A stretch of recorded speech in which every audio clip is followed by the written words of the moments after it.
Halo semuanya, balik lagi bersama saya di analisa teknikal saham harian. Oke juga udah cukup lama ya saya nggak membuat video, sekarang udah Februari ya, bahkan udah di pertengahan Februari. Kita langsung aja dive in ke pergerakan IHSG kita. Jadi IHSG kita ini, cukup menarik ya, soalnya kalau kalian pantau pergerakan saham luar, Nasdaq belakangan ini memang mengalami penurunan yang cukup dalam, tetapi IHSG kita justru berbeda ya, berlawanan dari pergerakan Nasdaq dan Dow Jones. IHSG kita justru sempat menyentuh all time high, ketinggiannya lebih tinggi, mmm, dan itu menjadi, achievement ya, terutama di, Januari dan Februari. Bisa ada orang sampai orang bilang, apakah ini February effect atau enggak ya. Kita langsung aja lihat pergerakan harga IHSG ya. Nah jadi, kita langsung dive in. Nah jadi kalau untuk brand IHSG ternyata IHSG kita sempat pas banget ya menyentuh target, take profit ya kalau menurut saya sesuai dengan saat dia breakout dari symmetric triangle-nya. Kalau kalian nonton video saya sebelumnya, saya udah sempat gambar target price dari breakout-nya IHSG jika terkonfirmasi. Awalnya tuh saya pikir memang IHSG ini ada konfirmasi dia, breakout, dia retest, terus dia mantul lagi sehingga target, take profit-nya ya di kisaran, kalau kita lihat di sini itu sekitar 6.875.000 ya. Nah, tetapi waktu saya buat lagi karena, IHSG kita ternyata break ya, dia turun ke bawah lagi, sehingga ada potensi untuk IHSG kita turun lebih dalam ya, dan ternyata memang IHSG kita turun, lebih dalam dan sempat balik terus dia turun lebih dalam lagi ya. Nah, ternyata IHSG kita ini sebenarnya tertahan di trendline symmetric triangle ininya dia tertahan 2 kali sebelum akhirnya dia loncat, naik lebih tinggi dan akhirnya mencapai target awalnya, yaitu di, eee 6.875 ya.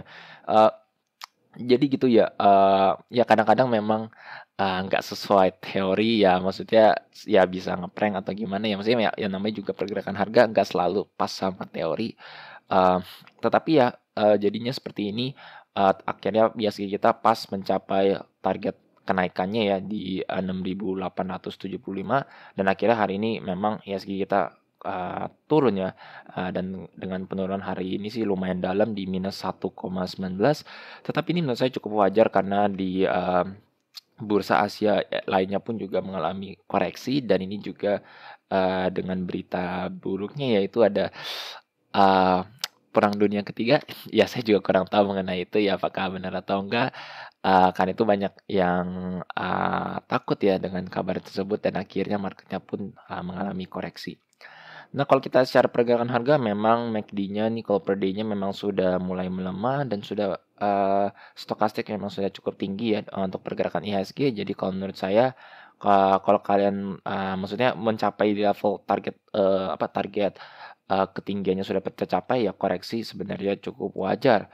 Pergerakan harganya pun IHSG sebenarnya masih di atas MA20, jadi kalau bisa dibilang sebenarnya, mmm sort of masih uptrend ya untuk pergerakan IHSG. Jadi ya we'll have to see, maksudnya kalau untuk mengonfirmasi bahwa IHSG kita berhenti turun ya, IHSG kita harus break MA50-nya ya, di itu.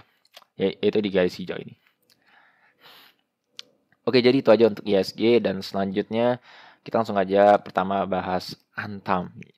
Ya jadi Antam ini memang kalau dilihat, dari sebelum-sebelumnya Antam break bawah dan harganya relatif tertahan ya di 1.700, 1.800. Sempat naik cukup lumayan 5%, terus hari ini pun, saat IHSG kita kebakaran, Antam justru plus 2,44% ya. Ini juga sebenarnya diikuti dengan pergerakan harga nikel yang terus mengalami kenaikan. Ini kita lihat nikel memang dia sudah breakout, retest, terus dia loncat ke atas. Ini menurut saya pas banget sesuai teori. Dia breakout, terus saat ini masih mengalami kenaikan lanjut. Tetapi ini menurut saya nikel ini kalau kita lihat sini ya, dia masih tertahan di level resisten jadi kenaikannya sebelumnya, sehingga harus hati-hati. Soalnya biasanya kalau membentuk seperti ini dia gagal, break level, ketinggian dia sebelumnya, ada potensi untuk nikel, koreksi terlebih dahulu, bisa hingga sampai MA50 ya. Jadi, mmm, harus waspada aja. Untuk saat ini, Antam memang, harganya cukup tertahan, ini juga ditopang dengan pergerakan harga nikel yang so far masih uptrend ya. Soalnya kalau Antam tuh biasanya tuh kalau harga nikel naik, biasanya dia naiknya di tipis atau bahkan merah tipis. Tapi kalau nikelnya merah, dia bisa merah cukup dalam ya. Jadi itu yang sangat susah untuk mengantisipasi pergerakan Antam, TINS dan juga Inco, trio macan kita ya. Untuk saat ini money flow index kalau kita lihat Antam memang udah relatif cukup tinggi, di, pergerakannya sih menanjak ya, dan ini kita lihat MACD-nya juga sudah hijau cukup lama sehingga ada potensi untuk, kalau menurut saya, Antam akan koreksi ya. Jadi, kenaikan ini mungkin akan koreksi terlebih dahulu, berkonsolidasi atau membentuk, pattern chart mungkin double bottom atau gimana. Tapi untuk menurut saya ini antisipasinya Antam masih akan tertahan ya. Ini kalau kita lihat secara pergerakan harga sebenarnya sih, Antam sebenarnya ini udah break di MA20 di garis birunya ya. Tapi kemungkinan besar menurut saya ini Antam akan retest kembali, MA20-nya atau berkonsolidasi. Ini kalau kita lihat MACD-nya juga cukup hijau, cukup lumayan. Tapi, arahnya sih kalau menurut saya, kalau misalkan Antam, berhasil berkonsolidasi di sini dan dia terus tertahan di atas MA20, ada potensi Antam mungkin akan balik arah, untuk sudah berhenti turunnya dan mengalami kenaikan ya. Jadi itu aja untuk Antam dan juga tadi sekilas untuk pergerakan harga nikel, dan selanjutnya mungkin saya akan bahas untuk BBRI.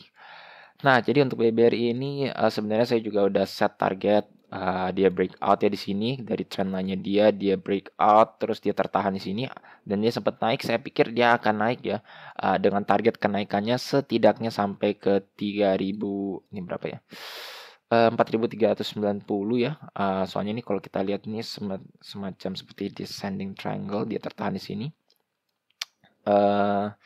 Atau bisa dibilang bull flex ya, tapi ya, saya sih, antisipasinya setidaknya sampai 4.390. Nah, tapi, waktu itu tuh BBR ini sebenarnya dia menunjukkan pola semacam kayak double top ya, double top, terus akhirnya dia break neckline-nya dan akhirnya memang BRI turun lebih dalam lagi ya. BRI ini bahkan sempat, turun, nembus, trendline bawahnya ini, tetapi akhirnya mantul, dan ini kita lihat BBRI sebenarnya tertahan di trendline-nya, penurunan trendline ininya ya. Dia tertahan terus akhirnya ya, BBR-nya mantul ke atas. Ini juga sebenarnya menurut saya dikatalis dengan, laporan keuangan kuartal 4-nya BBRI yang sangat luar biasa, naik sangat tinggi ya, sehingga asing borong sangat banyak ya, terutama di waktu hari ini yang naik 4,51%. Terus BBRI terus mengalami kenaikan dan, saat ini harganya pun masih relatif cukup tinggi, dibilang tinggi ya, di 4.410 ya. Jadi, cukup baik untuk, pergerakan BBRI memang. Saat ini BBRI, masih di atas MA20, memang sangat tinggi sekali. Ini kalau kita lihat harganya pun emang sangat jauh sekali di, MA20, sehingga wajar sekali untuk BBRI ini turun terlebih dahulu ya. Pasti ini kalau kita ambil Bollinger Band, pasti dia udah di atas Bollinger Band sekali dan pasti akan ketarik ke mean value-nya yaitu di MA20-nya ya. Jadi ini kita lihat MACD-nya pun juga sudah mulai menurun. Ini yang maksud saya, maksudnya seperti kayak Antam hijaunya juga, MACD-nya juga cukup, panjang, sehingga ada potensi untuk dia melemah terlebih dahulu ya, koreksi terlebih dahulu, sebelum dia mengalami, kenaikan lebih lanjut atau justru break, uptrend, garis uptrend-nya ya. Untuk saat ini money flow index memang, agak turun ini, kita lihat, money flow index per day-nya BBRI di 70, tapi dengan market cap ya BBRI memang sebenarnya level segini pun juga sebenarnya sudah cukup tinggi ya. Jadi kita harus, baiknya sih wait and see aja, kita lihat apakah BBRI bisa tertahan di MA20, dan juga MA50-nya ya. Kalau misalkan masih tertahan ya, atau enggak kalau kalian yang masih punya di harga bawah ya, ikutin aja pergerakan harga trennya, trend following dari pergerakan uptrend BBRI. Oke, itu untuk BBRI, dan selanjutnya untuk BCA ini yang saya sempat, menargetkan target juga ya. BCA ini mirip seperti BBRI yang breakout, tetapi bedanya tuh adalah kalau BBRI kan sempat turun lebih dalam ya. Jadi saya sampai pikir wah BBRI ini nggak jadi breakout ya, atau bahkan false breakout. Tetapi kalau BCA ini sebenarnya dia breakout terus, dia terus tertahan di atas dan akhirnya ini sangat, sempat naik ya. Sebenarnya sih, mendekati sekali ya sampai target saya. Saya targetnya sih BCA di 8.000, tetapi ini kenaikannya tertahan di berapa ya ini ya, 7.950 ya, jadi kurang 50 poin lagi untuk mencapai target. Sudah cukup tinggi sih kalau misalkan kalian rasa udah oke ya, take profit nggak masalah sih. Yang maksudnya kadang-kadang kan nggak selalu sesuai mencapai target ya. Jadi kayak kalau menurut saya udah profit udah tinggi ya, kalian boleh take profit aja. Nih kalau kalian lihat memang secara money flow index BBCA per day-nya memang sudah sangat tinggi sih. Jadi ya wajar sekali sih untuk dia koreksi. Ini kita lihat MACD-nya pun juga sudah mulai turun dan akhirnya sekarang di zona merah MACD-nya. Jadi cenderung sideways saat ini BCA. Ini kita lihat tertahan di level sini, ya kita wait and see aja. Terutama di garis MA50 ya. Jadi pergerakan harganya sudah mulai mendekati MA50 di garis hijau ini.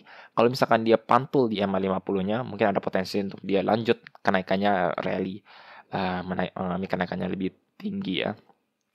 Do note that walaupun maksudnya antisipasi dia naik, tetapi ini sebenarnya BCA ya bisa dibilang sebenarnya sih dia nih harganya relatif mahal dibandingkan saham bank lainnya ya. Kalau kalian lihat book value-nya sebenarnya BCA ini dengan harga sekarang sudah mencapai 4 kali ya. Jadi ya ya disclaimer on ya, sesuai analisa kalian saja.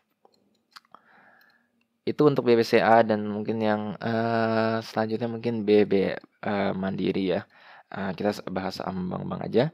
Jadi untuk Mandiri ini saya waktu itu gambar ini Mandiri sebenarnya membentuk semacam ascending triangle. Dia berkonsolidasi sudah sangat lama sekali sebelum akhirnya dia pantul dan akhirnya break level resistannya ya di 7.325.